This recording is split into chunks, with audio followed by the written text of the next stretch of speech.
Bismillahirrahmanirrahim. Assalamualaikum warahmatullahi wabarakatuh.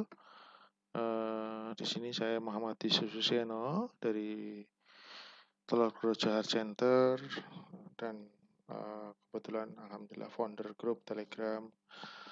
Oke, hari ini saya akan sedikit membahas tentang soal 95 yang ada di grup, sekaligus kita belajar bareng-bareng tentang seorang pasien dengan akut coronary syndrome.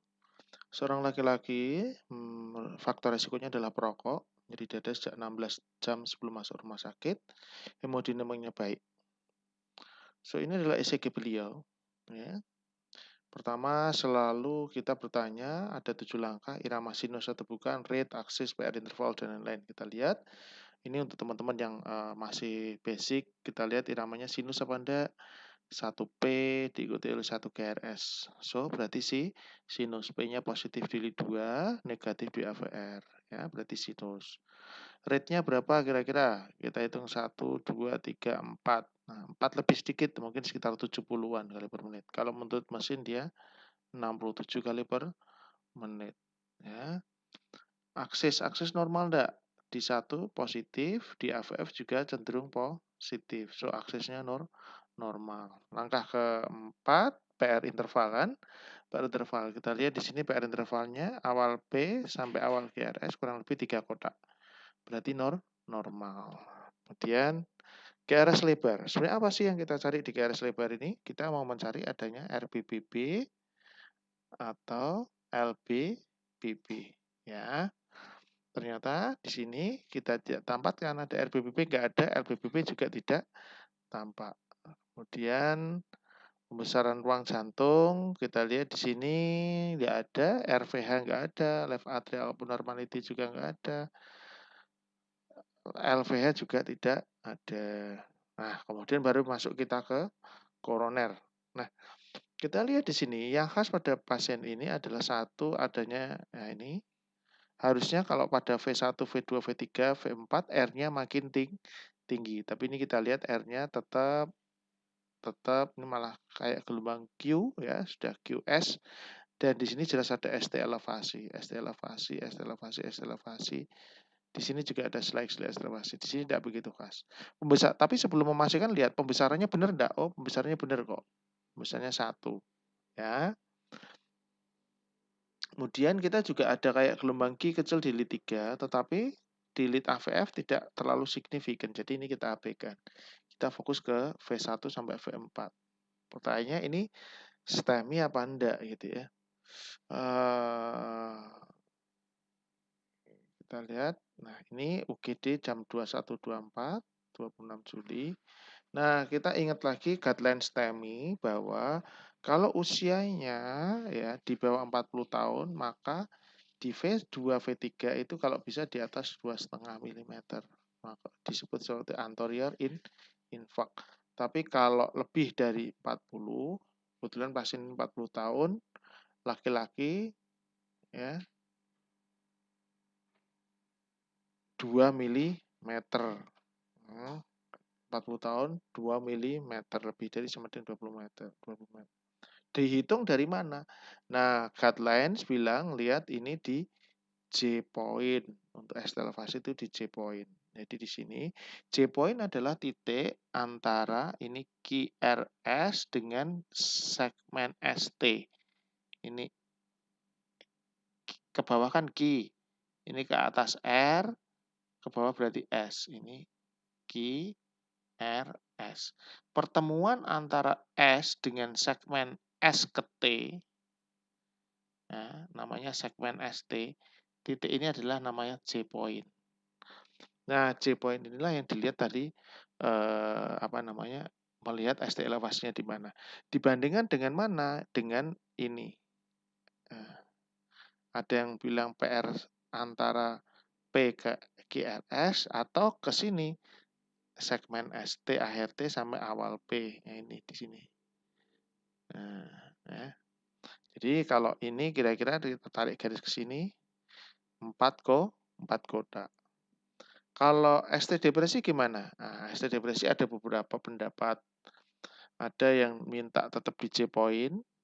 Nah, ada yang kurang lebih ditarik satu kotak kecil berarti 40 milisecond atau 60 juga bisa. Jadi 1,5 kotak. Nah, sekali lagi ini J point. Nah, ada yang membayangkan dengan PR segmen, ya, measuring deviation. Masalahnya kadang-kadang PR segmen juga bisa ada yang mengalami ST depresi, ya. Jadi beberapa tetap menganjurkan ini membandingkan dengan segmen T ke P. Nah, oke. Nah, ini adalah ST elevasi. Kalau ST elevasi sebenarnya tidak banyak perbedaan pendapat, tetap berdasarkan di J point. Hanya yang ST depresi yang mungkin berbeda. Ya, ada yang persis di J point, ada yang J min sampai 60 milisecond setelah itu, ya. Oke, jadi mengingatkan lagi bahwa fase infak itu yang normal, kemudian hiperakute dengan ST elevasi. Di sini sudah jelas nih ST elevasi. Nah, kemudian dia berlanjut menjadi ada gelombang Q dengan masih ada ST elevasi. Kemungkinan pasien kita ini masuk ke fase yang ini, ya. Tapi satu hal yang harus dipastikan adalah ST elevasinya benar-benar 2 mili apa enggak. Karena tadi waktu pertama kali saya menghitung karena memang adanya hanya dari HP aja, itu kelihatan sekitar 1,5 ya, enggak ada 2, enggak ada 2 kelihatan dari HP waktu dikirim dari UGD. Tapi ternyata kalau kita jelas khas banget kelihatan di sini dari J point di sini. Nah, ini 2,5 milimeter. Kalau yang ini ya 2 milimeter. Di sini hanya 1,5 milimeter. Nah, tapi yang di V2 dan V3 memenuhi syarat untuk STEMI menurut guidelines ESC, European Society of Cardiology. Nah, ini. Oke, jadi kalau menurut guideline ini STEMI. Tetapi kalau teman-teman yang banyak membaca, kita tahu bahwa ada beberapa kondisi yang disebut ventricle aneurysm, yaitu persistent ST elevasi following an acute MI. Jadi bisa saja pasien ini sudah pernah MI sebelumnya, kemudian sudah ada ST elevasi yang persisten, dan saat ini nyeri dada. Nyeri dadanya mungkin bukan STEMI, bisa aja, ya. Nah, ini kurang lebih 60% tetap ST elevasi karena ada incomplete reperfusion dan transmural scar formation, ya. Nah, ini adalah contoh yang khas dari pasien dengan left ventricle aneurysm. Nanti saya contohkan LVN. Jadi ada Q wave, ada ST elevasi. Q wave, ada ST elevasi. Ini pasiennya udah bukan serangan jantung lagi. Ini biasa aja. Orangnya bisa jalan-jalan mungkin, atau mungkin kalau jalan sesak mungkin manifestasinya lebih banyak ke heart failure. Tetapi bukan suatu ST elevasi. Dan dia catatannya kalau bertahan di atas 2 minggu setelah STEMI masih tetap seperti ini, biasanya akan menjadi suatu LV aneurysm, ya. Nah, ini adalah contoh pasien. Nah, ini yang tidak ada LV. Ini. Ini adalah LV aneurysm di sini. Kita lihat sebentar, ya. Daerah sini ada segmen lain ini. Segmen ini yang belenduk gitu. Ibaratnya ini belenduk. Belenduk gini. Nah, gini. Harusnya segmennya dia gini. Tapi dia belenduk gini karena LV aneurysm di situ, ya. Nah, ada beberapa penelitian yang membedakan ini akut benar atau aneurism sih gitu. Yaitu dengan membandingkan antara gelombang T dengan QRS. T wave amplitudes dengan QRS amplitudes. Bisa hanya satu saja. Kalau satu dia nilainya berapa? 0, sebentar, ini 0,22 kalau rata-rata. Tapi kalau satu saja yang paling tinggi itu 0,36. Nanti kita praktekkan, ya. Jadi misalnya ini, tingginya ini dibandingkan tingginya GRS amplitude. Tapi kan ingat, GRS-nya kan banyak ke bawahnya ya. Oke, nah ini contoh. Ya. Ini T-nya ada berapa? 1, 2, 3, 4, 5, 6. GRS-nya ada berapa? Ada 18. Ini tambah ini. Nah.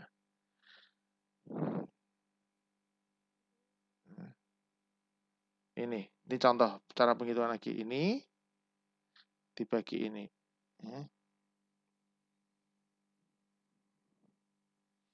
Ini kalau 0,45 berarti mengarah ke infak. 0,33 kalau 1 lit mengarah enggak? Enggak, kan harusnya 0,36. Tadi bilang 0,36. Kalau 1 aja. Di atas 0,36 mengarah ke infak. Predicted. Ya. Nah. Oke, jadi kalau ini mengarah ke infak enggak? Iya, ini mengarah ke infak. Bentukannya kayak gini, ini kita harus curiga ke infak. Nah, pada pasien kita tadi, misalnya kita lihat contoh yang di atas paling tinggi ini, misalnya 2,5. Bawahnya ada berapa toh? 1, 2, 3, 4, 5, 6, 7, 8. 1, 2, 1, 2, 3, 4, 5, 6, 7, 8. Oh, ternyata 8, maaf. 2,5 dibagi 8. 2,5 dibagi 8 berapa? Kalau dibagi 9 lebih rendah. Mungkin sekitar 0,33, sekitar segitu. Artinya di atas 0,36 enggak? Masih kurang dari 0,36. Kalau enggak salah sekitar 0,33. Nanti bisa dihitung deh, ya. Kalau 0,33, kalau menurut penelitian tadi, curiganya ke arah LV aneurism enggak? Menurut curiganya iya, karena tidak di atas 0,36. Tetapi tetap bahwa ini tidak bisa dibilang akurasinya betul-betul 100%. Dia akurasinya kurang lebih 89,3%. Berarti bisa aja kriteria ini salah kan? Nah, jadi kalau menurut penelitian tadi, ini curiganya pasien kita ini bukan suatu akut infak. Curiganya adalah suatu LV aneurism. Nah, ini adalah beberapa contoh kasus. Nah, seperti ini ternyata betul-betul aneurism nih kayak gini nih. Mirip kayak punya kita kan? Nah, mirip kayak punya kita. Ya, mirip kayak punya kita. Coba lihat. Punya kita kayak gini. Ya kan? Ini yang kasusnya Dr. Smith seperti ini. Dan ini betul-betul dari angiografi didapatkan koronernya enggak apa-apa. Ini juga ini aneurism, mirip kayak punya kita. Ada slightly ST elevation, ya, tetapi GRS-nya dalam ke bawah. Nah, kalau yang akut infak bisa aja ada gelombang Q, tapi lihat dia T-nya tinggi kayak gini. Kalau kita hitung ini dibandingkan ini, oh jelas tinggi, ya kan? Ini apalagi ini, ya ini, ya. Jadi ini kalau yang ini jelas akut infak, hiperakut T. Nah, pertanyaannya adalah kalau kira-kira pasien kita tadi nih masuk ke rumah sakit yang tidak ada cath lab, bisa kita ini kira-kira mau kita trombolitik apa enggak? Ini. Nah, apakah trombolitik? Karena gambarannya mirip seperti LV aneurism. Seperti ini. Tetapi kalau menurut guideline AHA, dia di atas 2 mili. Nah, itu. Ini yang agak susah. Memang kedokteran itu, ilmu dokteran tidak bisa saklek. Kita harus punya kebijakan di sini. Terus terang, pada waktu datang kebetulan pasien ini di atas 12 jam. Jadi tidak ada kesulitan untuk memutuskan. Kalau di bawah 12 jam itu yang agak kesulitan. Saya sendiri akhirnya pasien ini saya berikan ticagrelor, aspilet, heparin, ator, nitratum, alprazolam. Dan memang harus pertimbangan PCI karena onset by 12 jam. Tapi keluarga pikir-pikir. Dan satu hal, keluarganya membaik. Keluhan pasien membaik. Jadi terus terang kalau pasien ini datang ke saya kurang dari 12 jam, misal 6-8 jam, maka saya akan mengusahakan pasien ini harus echo dulu. Saya pastikan ada aneurisme apa enggak. Kalau tidak ada aneurisme berarti saya langsung lakukan trombolitik misalnya. Karena kita tidak mau memberikan terapi yang kira-kira tidak memberikan benefit yang pasti kepada pasien. Jadi, tapi memang konsekuensinya pemberian trombolitik akan lebih lama. Tetapi pada kondisi yang seperti masih agak abu-abu gitu, kita harus hati-hati ya. Dan kemudian ketika masuk ICU, pasien kita tadi setelah masuk ICU keluarnya tidak banyak ya, berkurang ya. HS trombonnya tinggi banget. Ya. Nah, disinilah ternyata pentingnya EKG lama. Ketika kita cari-cari, ternyata pasien ini kisahnya adalah dia kan datang ke rumah sakit jam 9 tuh. Ternyata pagi itu sudah mulai nyeri. Kemudian dia ke klinik pada waktu jam 6 pagi saat nyeri pertama muncul, ECG-nya seperti ini. Jelas kalau yang ini beda sama yang punya kita tadi kan. Ini T-nya tinggi, hiperakut T. So ini jelas suatu STEMI. Ya. Kalau saja misalnya, jadi misalnya pasien ini tadi datang kepada kita dengan EKG yang datang ke UGD tadi, yang T-nya tidak terlalu tinggi, ya. Nah, kemudian dia juga membawa ini. Kalau kurang dari 6 jam kita bisa berani pasti, oh ini akut STEMI, kan gitu. Tanpa harus menunggu echo, ya kan? Oke. Nah, saya perjelas ini kita perjelas tadi saya foto ulang, nah ini kelihatan tinggi banget ya. Oke, ini jelas suatu hiperakut T. Nah, ketika jam 17 pasien ini tidak berani ke rumah sakit karena takut COVID, dia pulang ke rumah masih akan tidak enak, jam 17 ke klinik lagi. Nah, kemudian di EKG seperti ini. Hiperakutnya udah berbeda daripada sudah ada gelombang Q sekarang dengan masih tetap segmen ST elevasi masih tinggi. Ya. Baru kemudian beliau ke rumah sakit. Nah, ini saya echo pada waktu sebelum tindakan karena pasiennya masih pikir-pikir waktu itu. Nah, di sini memang daerah-daerah septum ini sudah hipokinetik berat. Nah, tetapi yang posterior masih gerak, ini kan gerak ini. Ini emut dari ekokardiografi. Dan ini movie-nya.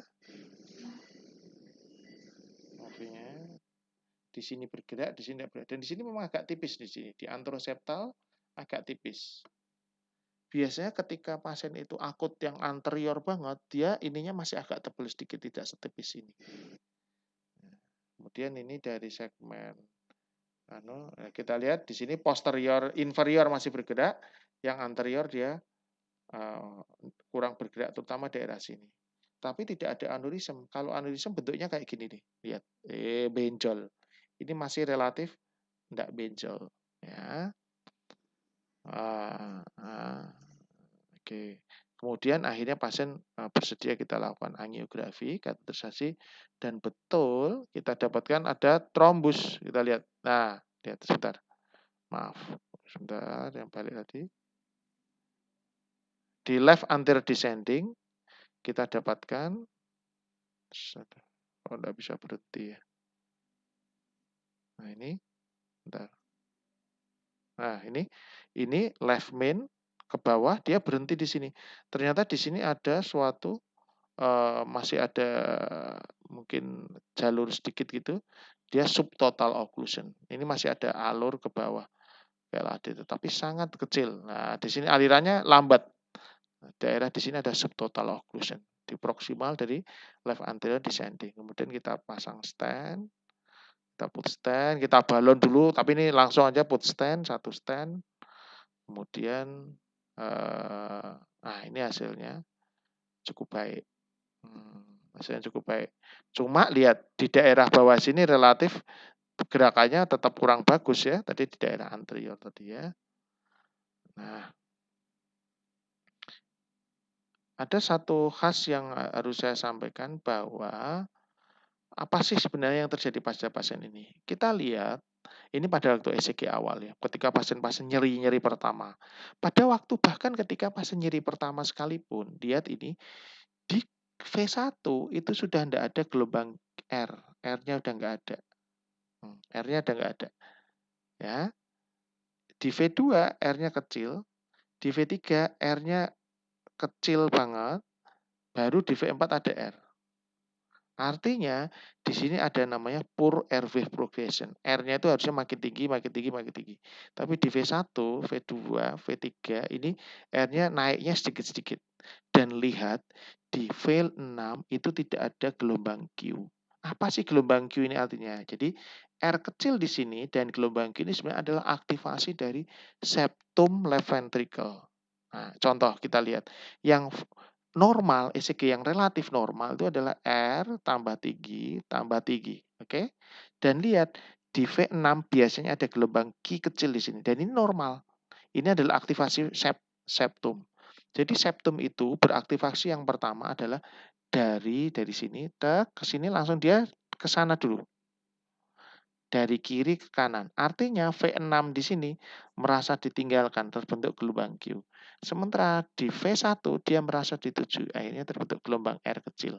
Ngerti? Jadi ini adalah aktivasi septum. R kecil di V1 adalah aktivasi septum dari kiri ke kanan. Karena kiri ke kanan itu maka di V1 karena dia merasa dituju oleh listrik, jadi ada gelombang R kecil. Sementara yang V6 merasa ditinggalkan, akhirnya ada gelombang Q kecil.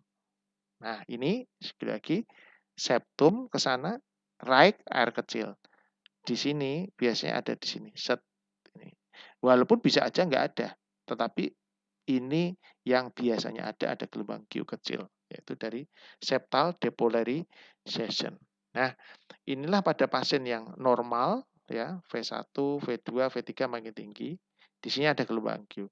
Yang anteroseptal infark itu ini masih tetap kayak gini.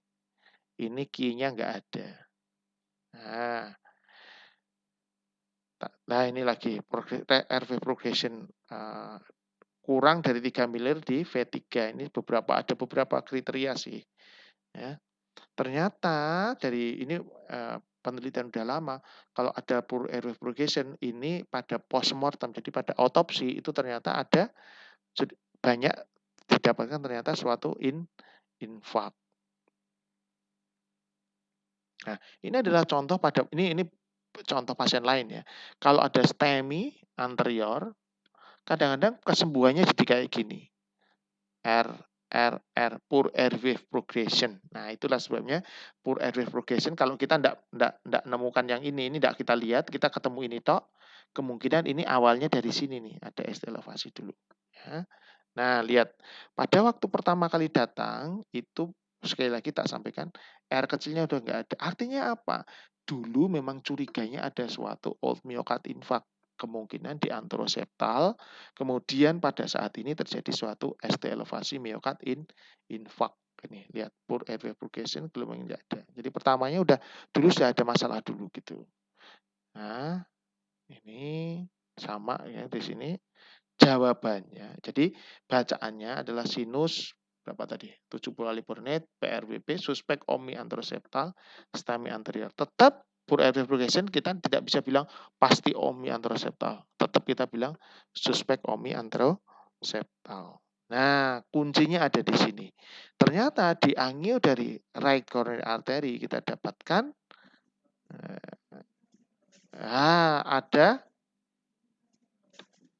ada lamat-lamat setelah tadi aliran ke bawah, kan, lihat ya. Aliran ke bawah. Set ke bawah, lihat. Aduh, sorry. Lihat ke bawah, lihat. Nah, ini ada kolateral ke kiri. Dari kanan kolateral ke kiri. Artinya apa? Dulu sudah ada problem di sini. Problem apa? Ya kemungkinan pada waktu terjadi kejadian akut infark di anteroseptal. Kemudian tetapi tidak begitu terasa buat pasien karena dia sudah mendapatkan kolateral dari right coronary artery. Jadi pertama pasien ini dulu pasti sudah ada significant stenosis, kemudian kemarin terjadi ruptur plak, kemudian ada trombus, kemudian dia terjadi oklusi di left anterior descending artery. Ya, kemudian terjadi reperfusi yang spontan tetapi sangat kecil, ya, pasien masih tetap merasa nyeri pada waktu sampai rumah sakit. Ya, oke, saya kira demikian. Semoga bermanfaat. Bagi teman-teman yang masih merasa agak kurang jelas, saran saya dimulai dari basic dulu. Ada di YouTube saya ini, ada yang mulai dari basic-basic dan YouTube saya ini sama sekali tidak saya monetize. Jadi tidak ada, Anda boleh mengulang berkali-kali tanpa merasa memberikan keuntungan kepada saya. Saya kira demikian. Terima kasih. Wassalamualaikum warahmatullahi wabarakatuh.